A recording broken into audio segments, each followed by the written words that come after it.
നമസ്കാരം, മറ്റൊരു വീഡിയോയിലേക്ക് എല്ലാവർക്കും സ്വാഗതം. Kerala story part 2. ഇതൊരു സിനിമയല്ല, ഇതൊരു പ്രൊപ്പഗാണ്ടയാണ്. ഇതിന്റെ ട്രെയിലറാണ് ഇപ്പോൾ ഇറങ്ങിയിരിക്കുന്നത്. എന്തൊരു സങ്കടമാണ്. ബാക്കി ഏതൊരു സംസ്ഥാനത്തൊക്കെ ആയിരുന്നെങ്കിൽ ഇങ്ങനെ പാർട്ട് 2 സിനിമകൾ ഇങ്ങനെ ഇറക്കാൻ കൂടി സമ്മതിക്കില്ല. നമ്മുടെ കേരളത്തിൽ ഒരാളും ഇതിന്റെ അഗേൻസ്റ്റ് ആയിട്ട് പ്രൊട്ടസ്റ്റ് ചെയ്യാൻ പോലും ആരും ഇല്ലെന്ന് ഓർക്കുമ്പോൾ ഭയങ്കര സങ്കടമുണ്ട്. ഈ സിനിമയ്ക്കൊക്കെ എങ്ങനെ സെൻസർ ബോർഡ് സർട്ടിഫിക്കേഷൻ കൊടുത്തു? നമ്മുടെ കേരളത്തിൽ തന്നെ എന്തുമാത്രം സിനിമകൾ അതൊക്കെ സമ്മതിക്കാത്ത സെൻസർ ബോർഡ് നമ്മുടെ സിനിമകളിൽ ചില എത്രയോ പോർഷൻ കട്ട് ചെയ്ത് മാറ്റിയിട്ടാണ് സിനിമകൾ ഇറങ്ങിയിട്ടുള്ളത്. അപ്പോൾ ഈ സിനിമയ്ക്ക് എന്തുകൊണ്ട് സെൻസർ ബോർഡ് അനുവാദം കൊടുത്തു തിയേറ്ററിൽ ഓടിക്കാൻ വേണ്ടി? കേരളത്തിലെ തന്നെ വലിയ മുന്തിയ നേതാക്കളുണ്ടല്ലോ, അതിപ്പോ സിനിമാ മേഖലയിലും പൊളിറ്റിക്സും വലിയ ബിസിനസ്സുകാരൊക്കെ ഉണ്ട്. നമ്മുടെ കേരളത്തിലെ ജനങ്ങളെക്കുറിച്ച് അപവാദം പറഞ്ഞു ഇറക്കുമ്പോൾ ഈ സിനിമ നിർത്തലാക്കാൻ എന്തുകൊണ്ട് സാധിക്കുന്നില്ല? ഇതിപ്പോ ഒരു സിനിമാ മേഖലയിൽ വന്നിരിക്കുന്ന വിഷയമാണ്. അപ്പോൾ സിനിമാ മേഖലയിൽ നമ്മുടെ കേരളത്തിലുള്ള വലിയ നേതാക്കൾ, അതിപ്പോ പൃഥ്വിരാജ് ആയിക്കോട്ടെ, ദുൽഖർ ആയിക്കോട്ടെ, മമ്മൂട്ടി, മോഹൻലാല്, ഇവർക്കൊന്നും എന്തുകൊണ്ടൊന്നും ചെയ്യാൻ സാധിക്കുന്നില്ല? നിങ്ങൾ സിനിമ ഇറക്കുമ്പോൾ, കേരളത്തിൽ സിനിമ ഇറക്കുമ്പോൾ ഞങ്ങൾ പോയിരുന്ന് കാണുന്നുണ്ട്. ഞങ്ങളെക്കുറിച്ച് ഇപ്പൊ അപവാദം പറഞ്ഞ് വൃത്തികേട് പറഞ്ഞ് ഞങ്ങൾ വർഗീയവാദികളാന്ന് പറഞ്ഞ് കഥ ഇറക്കി മറ്റ് സംസ്ഥാനങ്ങൾ ചെയ്യുമ്പോൾ നിങ്ങൾ ഈ സിനിമാ മേഖലയുള്ളവർക്ക് ഒരു ആക്ഷനും എടുക്കാൻ പറ്റാത്ത എന്താണ് കാരണം? പാർട്ട് 1 ഇറക്കി, പാർട്ട് 2 ഇറക്കി, ഇനി എത്ര കാലം ഇത്തരത്തിലെ പാട്ട് ഇറങ്ങും? ഇനിയുള്ള തലമുറ മൊത്തം ഈ പാട്ടിലാണോ ഞങ്ങളെ മലയാളികളെ കുറിച്ച് മറ്റുള്ളവർ മനസ്സിലാക്കേണ്ടത്? ആ കേരള സ്റ്റോറി എന്ന് പറയുന്ന ആ ഒരു ടൈറ്റിൽ പോസ്റ്ററിൽ തന്നെ കൊടുത്തിരിക്കുന്ന എന്ത് വൃത്തികേടാണ്! ഭയങ്കര ലജ്ജയാണ് എനിക്ക് തോന്നുന്നത്. കേരളത്തിനെ കുറിച്ച് ഇപ്പൊ ലജ്ജയാണ് എനിക്ക് തോന്നുന്നത്, സങ്കടമാണ് തോന്നുന്നത്. മറ്റു വല്ല സംസ്ഥാനത്തോ വല്ലോ ആണ്, ഈ തമിഴ്നാട്ടിലോ കർണാടകയിലോ വല്ലോ ആയിരുന്നെങ്കിൽ അവർ ഒറ്റക്കെട്ട് നിന്നിട്ട് സിനിമ തന്നെ നിർത്തലാക്കും. ഇതാരാണോ ഈ സിനിമകൾ എഴുതി ഇറക്കുന്നതും ഈ സിനിമ പ്രൊഡ്യൂസറും ഡയറക്ടറും അവർക്കൊക്കെ എതിരെ വലിയ നിയമ നടപടികൾ പോയാനെ. ഇതിപ്പോ കേരളം ആയതുകൊണ്ട് ആർക്കും ഒരു കുഴപ്പമില്ല, ഒറ്റക്കെട്ടായിട്ട് നിൽക്കില്ല. അതുകൊണ്ടാണല്ലോ കേരളത്തിൽ ഇപ്പൊ ഈ കഥ ഇറക്കി, ഈ സിനിമ ഇറക്കി. ഇതിനുള്ള ഒരു ആഫ്റ്റർ എഫക്ട് ചിലപ്പോൾ കാണുവാനുള്ള സാധ്യതയുണ്ട്. കേരളത്തിലെ ജനങ്ങൾ ഒറ്റക്കെട്ടായിട്ട് നിൽക്കുന്നില്ല. ഇത് എന്തുകൊണ്ട് കേരളം അവർ സെലക്ട് ചെയ്യുന്നുള്ളത് നമ്മൾ ആദ്യമേ മനസ്സിലാക്കണം. കേരളത്തിൽ ഈ സ്റ്റോറി, ഈ ഒരു കഥ ഇറക്കിയാൽ വർഗീയത അവിടെ തുടങ്ങുമെന്നുള്ളത് അവർക്കൊരു ഐഡിയ അവർക്ക് കിട്ടി. അതാണല്ലോ ഇപ്പം BJP ഇപ്പം തിരുവനന്തപുരത്ത് പിടിച്ചെടുത്തല്ലോ, അതാണ് അവർക്ക് ഐഡിയ കിട്ടിയിരിക്കുന്നത്. കേരളത്തിൽ സാധിക്കും, അവരുടെ വർഗീയത കേരളത്തിൽ സാധിക്കും എന്നുള്ളത് അവർക്കൊരു ഐഡിയ കിട്ടി. അതുകൊണ്ടാണ് ഇപ്പൊ പാർട്ട് 2 ഇപ്പോൾ പെട്ടെന്ന് തന്നെ ഇറക്കിയിരിക്കുന്നത്. ചില തെണ്ടുകളുണ്ട് നമ്മുടെ രാഷ്ട്രീയത്തിൽ, നമ്മുടെ ഇവിടെ തന്നെ കേരളത്തിൽ തന്നെ BJPയിലുള്ളവരൊക്കെ. ആ വൃത്തികെട്ടന്മാർ കാരണമാണ് ഇനിയുള്ള തലമുറയൊക്കെ സമാധാനമായിട്ട് ജീവിക്കാൻ പറ്റിയില്ല. വെറും തെണ്ടികളെന്ന് തന്നെ പറയണം. ആ ഒരു BJP നേതാവിനെ തെണ്ടി എന്ന് തന്നെയാണ് പറയുന്നത്. ഞാൻ പേര് പറയുന്നില്ല. എന്തായിരുന്നാലും ഇതിലെ ആ ഒരു പാർട്ട് 1 ഇറങ്ങിക്കഴിഞ്ഞപ്പോൾ ഒരു സ്ത്രീ അതിന്റെ റിവ്യൂ പറഞ്ഞിരുന്നു. എനിക്ക് പ്രത്യേകിച്ചൊന്നും പറയാനില്ല. വർഗീയത തന്നെയാണ് വർഗീയത, അതിന് വേറെ ഒരു പേര് മറച്ച് പറയുന്നില്ല. ഇത് പ്രൊപ്പഗാണ്ടയാണ്, ഇതൊരു കേരള സ്റ്റോറി അല്ല.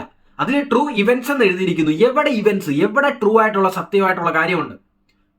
കേരളത്തിലല്ല അവർ കേറിയിട്ട് ഈ കഥ എഴുതിയിരിക്കുന്നത്. കേരളത്തിൽ കാല് ചവിട്ടിയിട്ടില്ല. കേരളത്തിന്റെ ഒരു കാര്യം മനസ്സിലാക്കാതെയാണ് കേരളത്തിനെ കുറിച്ച് ഈ ഒരു കഥ എഴുതിയിരിക്കുന്നത്. അവരേതോ നോർത്തിലെ വല്ല ഏതെങ്കിലും കേരളം എന്ന് പറഞ്ഞ വല്ല ഊച്ചാളി സ്ഥലം ഉണ്ടായിരിക്കും, അവിടെ വല്ല ചെന്നിട്ടായിരിക്കും കേരളം എന്ന് പറഞ്ഞ് എഴുതി പടച്ചു വിട്ടിരിക്കുന്നത്. അന്ന് പറഞ്ഞ് നമ്മുടെ കേരളം എന്ന് എല്ലാവരും ഉദ്ദേശിച്ചോളൂല്ലോ ബാക്കിയുള്ളവരൊക്കെ. വേറെ പല രാജ്യങ്ങളും ഈ സിനിമ കാണുന്നേ അറിയോ? കേരളത്തിലെ ഇപ്പൊ കേരള സ്റ്റോറി നിറക്കുമ്പോൾ എന്താണ് ഈ പറയുന്ന കേരളത്തിലെ സിനിമ മേഖലയിലുള്ളവർക്ക് തന്നെ ഒരു അടിയാണ്. അവരെ തന്നെയാണ് പുച്ഛിക്കുന്നത്. നമുക്കൊരു കുഴപ്പമില്ല. കേരളത്തിലുള്ള പൃഥ്വിരാജ്, മോഹൻലാൽ, നിങ്ങളൊക്കെ സിനിമ അഭിനയിച്ച് കുറെ സിനിമകൾ എഴുതുന്നുണ്ടല്ലോ. എന്ത് കാര്യം? നിങ്ങളെക്കുറിച്ചുള്ള വൃത്തികേടാണ് ഈ പറയുന്ന വേറെ സംസ്ഥാനങ്ങളും എഴുതിയിടുന്നത്. എന്നാൽ നിങ്ങൾ ഒരു കാര്യം ചെയ്യും, നിങ്ങൾ നോർത്തിലെ മുംബൈ സ്റ്റോറി എന്ന് പറഞ്ഞ നിങ്ങളൊരു കഥ ഇറക്ക്. കേരളത്തിലെ ഒരു മുംബൈ സ്റ്റോറി എന്ന് പറഞ്ഞൊരു കഥ ഇറക്ക്, അല്ലെ ഡൽഹി സ്റ്റോറി എന്ന് പറഞ്ഞൊരു കഥ എഴുത്.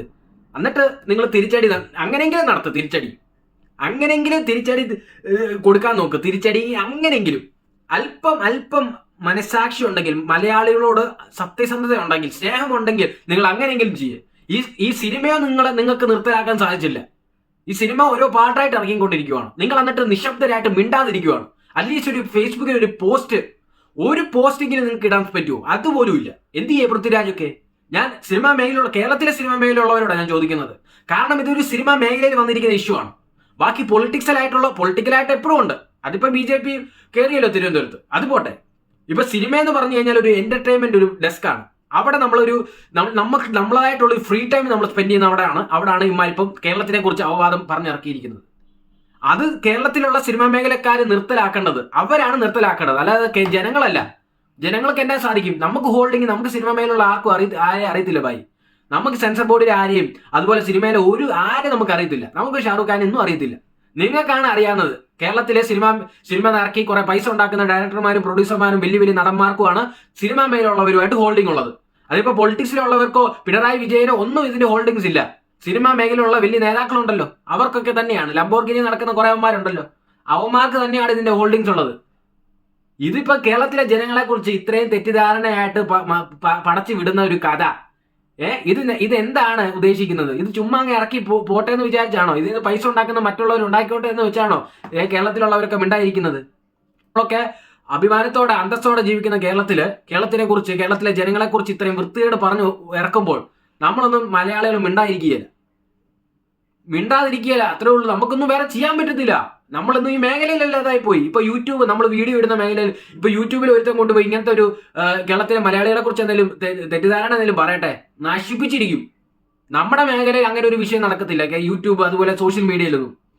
ഇതിപ്പോ സിനിമാ മേഖലയിൽ നിങ്ങൾ കൊയ്ത്തുവാണല്ലോ. 100, 10,000, 200, 500 കോടി വരെ നിങ്ങൾ ഉണ്ടാക്കുന്നുണ്ട്. നിങ്ങൾ തന്നെയാണല്ലോ എഴുതി ചേർക്കുന്നത്. ഈ പൈസ ഉണ്ടാക്കുന്നത് ഞങ്ങള് ടിക്കറ്റ് മുടക്കി സിനിമ കാണുന്നുണ്ടല്ലേ.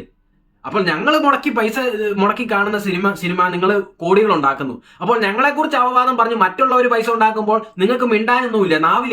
നാക്കില്ലാതായിപ്പോയി അല്ലേ? നാവ് ഇറങ്ങിപ്പോയി. നമ്മളെല്ലാം മനുഷ്യരാണ്, അല്ലാതെ വേർതിരിവുകളൊന്നുമില്ല, വർഗീയത ഇല്ല.